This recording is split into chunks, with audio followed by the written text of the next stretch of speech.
Assalamualaikum warahmatullahi wabarakatuh. Perkenalkan, saya Lilik Septiani, CGP Angkatan 10 dari Kabupaten Pemalang. Pada kesempatan hari ini saya akan melakukan wawancara dengan Ibu Kepala Sekolah SD Negeri 04 Bantar Bolang untuk memenuhi tugas saya, yaitu demonstrasi kontekstual modul 3.1. Selamat siang, Putri Handari. Sehat, Bu? Alhamdulillah sehat. Alhamdulillah sehat. Saya mau minta waktunya Ibu untuk melakukan wawancara.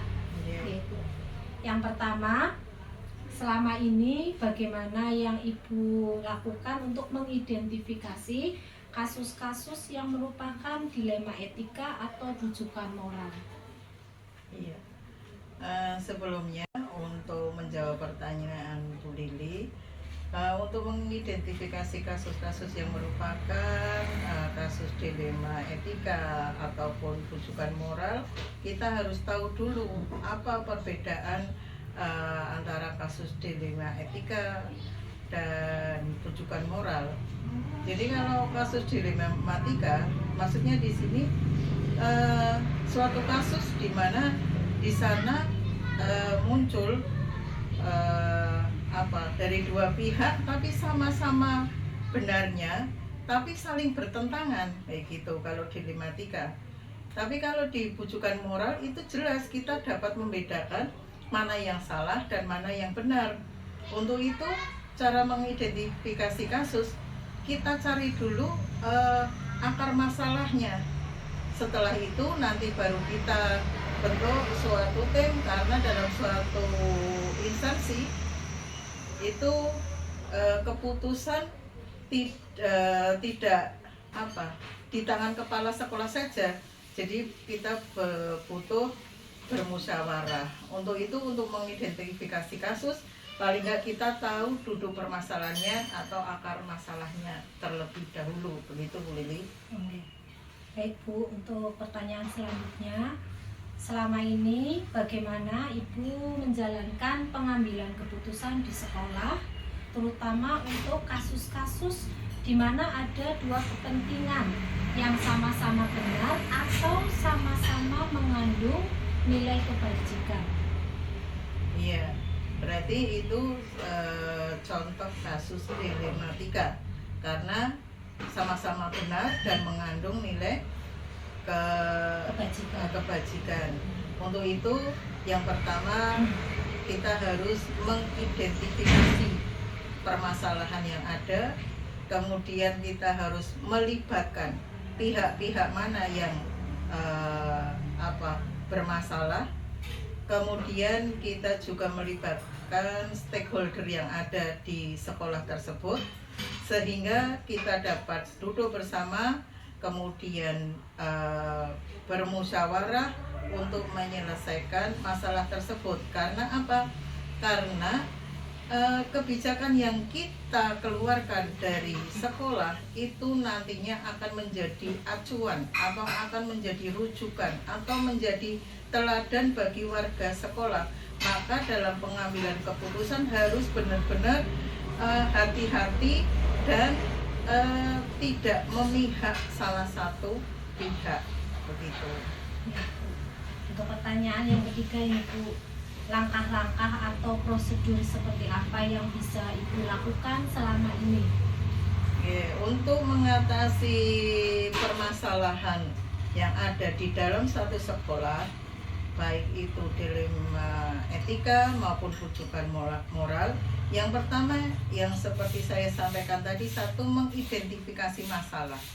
Setelah masalah diidentifikasi, kemudian kita membuat daftar fakta-fakta yang ada di lapangan seperti apa, yaitu dengan mempertimbangkan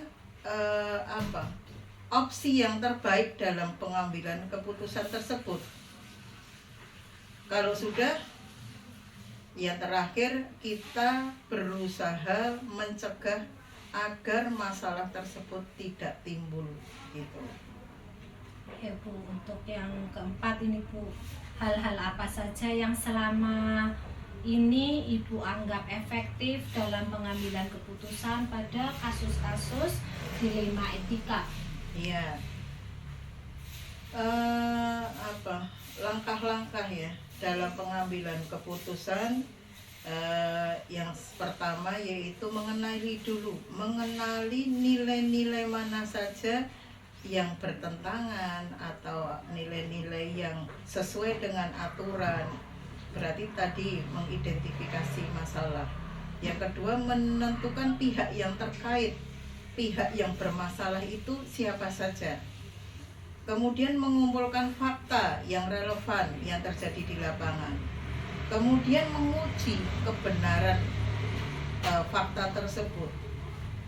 Nah, di sana ada uji regulasi, ada uji legal, ada uji standar profesional. Setelah itu kita melakukan investigasi di lapangan. Setelah semua data terkumpul, baru kita membuat keputusan, kemudian melakukan refleksi sehingga pihak yang terlibat semuanya dapat menerima keputusan dengan senang hati. Untuk pertanyaan selanjutnya Ibu, apakah Ibu memiliki sebuah tata cara atau jadwal tertentu dalam sebuah penyelesaian kasus dilema etika? Apakah Ibu langsung menyelesaikan di tempat atau memiliki sebuah jadwal untuk menyelesaikannya? Bentuk atau prosedur seperti apa yang Ibu jalankan? Untuk menyelesaikan sebuah kasus, setelah kita mengetahui akar permasalahannya, kemudian kita lihat skala prioritasnya. Apakah masalah itu sangat urgen harus kita selesaikan saat itu juga, ataukah masih bisa dengan mengumpulkan berbagai cara kita mempunyai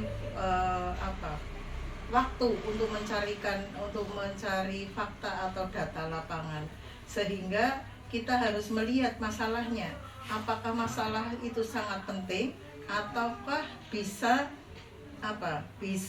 kita selesaikan sambil kita mencari data-data untuk bahan penyelesaian masalah tersebut, begitu.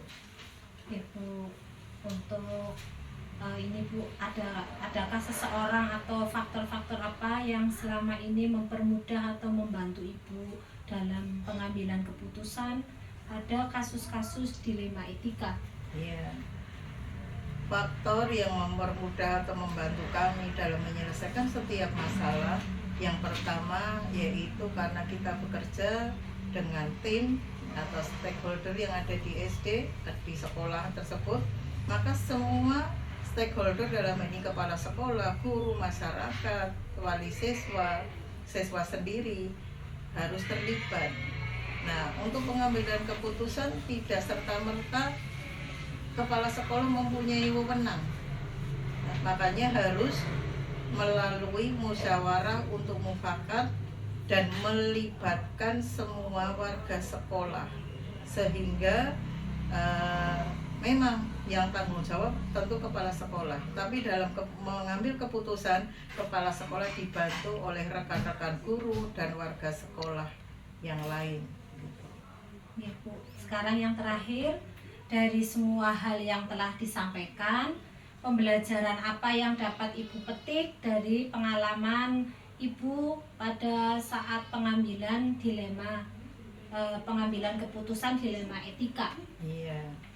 Jadi pengalaman yang dapat kita petik dari pengambilan keputusan tentang kasus dilema etika, yang pertama di sana mesti kita bisa mengamalkan yaitu Pancasila, yaitu sila yang ke-5 ya.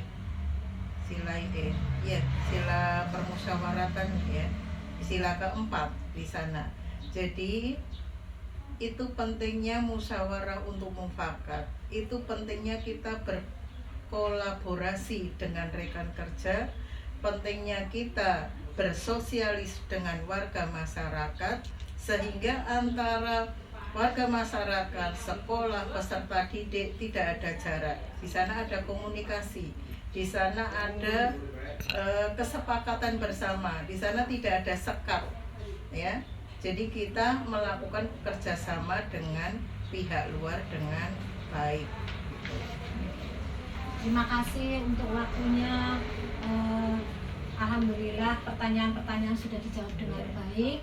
Demikian untuk sesi wawancara pada siang hari ini. Wassalamualaikum warahmatullahi wabarakatuh. Waalaikumsalam warahmatullahi wabarakatuh. Assalamualaikum warahmatullahi wabarakatuh. Perkenalkan, saya Lilik Septiani, CGP Angkatan 10 Kabupaten Pemalang. Pada kesempatan hari ini saya akan melakukan tugas demonstrasi kontekstual modul 3.1, yaitu wawancara dengan Bapak Kepala Sekolah SD Negeri 01 Kuta Bantar Bolang. Selamat siang, Pak Untung. Selamat siang Ibu Lilik Septiani. Sehat? Alhamdulillah sehat. Alhamdulillah. Terima kasih untuk kesempatannya, untuk waktunya. Pada siang hari ini ada beberapa yang ingin saya tanyakan pada Pak Untung. Silakan. Ya. Selama ini bagaimana yang Bapak lakukan untuk mengidentifikasi kasus-kasus yang merupakan dilema etika ataupun bujukan moral? Untuk mengidentifikasi yang pertama, mengidentifikasi kasus yang pertama ya Bu ya. Kita itu mengamati dulu apa kasus yang kita hadapi, kemudian mengumpulkan data-data dan mencari informasi-informasi yang faktual untuk menentukan keputusan tersebut begitu. Ya. Untuk pertanyaan yang kedua Pak, selama ini bagaimana Bapak menjalankan pengambilan keputusan di sekolah Bapak, terutama untuk kasus-kasus di mana ada dua kepentingan yang sama-sama benar ataupun sama-sama mengandung nilai kebajikan? Terima kasih. Untuk dalam rangka itu kita menjalin hubungan dengan teman sejawat,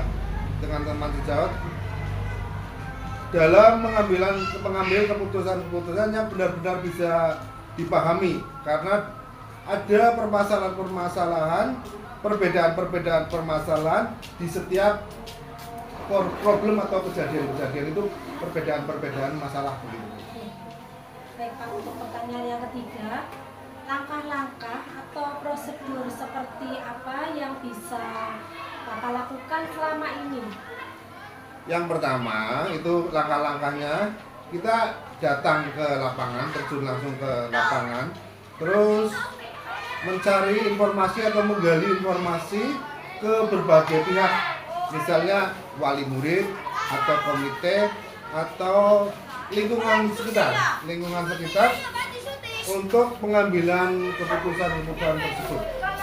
Jadi kami tidak hanya sendiri dalam pengambilan keputusan, melibatkan berbagai pihak begitu.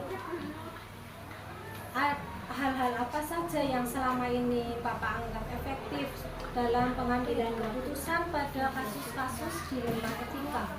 Jadi pengambilan keputusan itu harus memang sangat berhati-hati, tapi tetap membutuhkan kecepatan. Artinya dalam hal ini kita spontanitas, cuma tergantung objek permasalahan apa yang kita putuskan, mencari informasi kepada tim-tim teman-teman kita yang ada di sekolah, baik kepada guru-guru dan kepala sekolah, wakil kepala sekolah maksudnya, serta karyawan-karyawan yang lain yang bisa terlibat dalam pengambilan keputusan tersebut. Hal-hal apa saja yang selama ini merupakan tantangan dalam pengambilan keputusan pada kasus-kasus dilema etika? Dalam hal ini kita atau kami harus bisa meyakinkan orang-orang yang terlibat dalam pengambilan keputusan tersebut itu. Kita harus bisa meyakinkan dalam pengambilan keputusan tersebut, kemudian kita bisa bersepakat dalam hal-hal pengambilan keputusan tersebut. Terima kasih. Selanjutnya ya Pak, apakah Bapak memiliki sebuah tata kala atau jadwal tertentu dalam sebuah penyelesaian kasus dilema etika. Apakah Bapak langsung menyelesaikan di tempat atau memiliki sebuah jadwal untuk menyelesaikannya? Bentuk atau prosedur seperti apa yang Bapak jalankan? Kalau jadwal penyelesaian tidak ada, kita tergantung situasi dan kondisi. Kita penyelesaian dengan, kalau bisa dengan cepat dan tepat. Jadi permasalahan cepat selesai. Adakah seseorang atau faktor-faktor apa yang selama ini mempermudah atau membantu Bapak dalam pengambilan keputusan dalam kasus-kasus dilema etika? Jadi kami dalam pengambilan keputusan-keputusan tersebut membutuhkan atau memerlukan dukungan dari semua pihak yang ada di dalam sekolah, baik pihak guru dan teman-teman KS, teman-teman sejawat begitu, termasuk wakil kepala sekolah dan sekolah komite. Kita harus berembuk dulu. Jadi tidak ada jadwal yang menentukan periodik-periodik tertentu begitu Bu, dalam satu minggu atau 2 minggu, tergantung situasi yang kita hadapi. Pertanyaan yang terakhir ini Pak, dari semua hal yang telah disampaikan, pembelajaran apa yang dapat Bapak petik dari pengalaman Bapak mengambil keputusan dilema etika? Jadi pengalaman saya adalah, ada pepatah mengatakan pengalaman adalah guru yang terbaik. Maka kita harus belajar dari pengalaman-pengalaman yang terdahulu agar dalam pengambilan keputusan itu bisa kita pahami bersama, bisa kita sepakati bersama, agar tidak terjadi suatu kesalahpahaman atau miskomunikasi, begitu intinya. Terima kasih. Terima kasih Pak untuk waktunya. Sama-sama. Demikian demonstrasi kontekstual pada siang hari ini. Wassalamualaikum warahmatullahi wabarakatuh.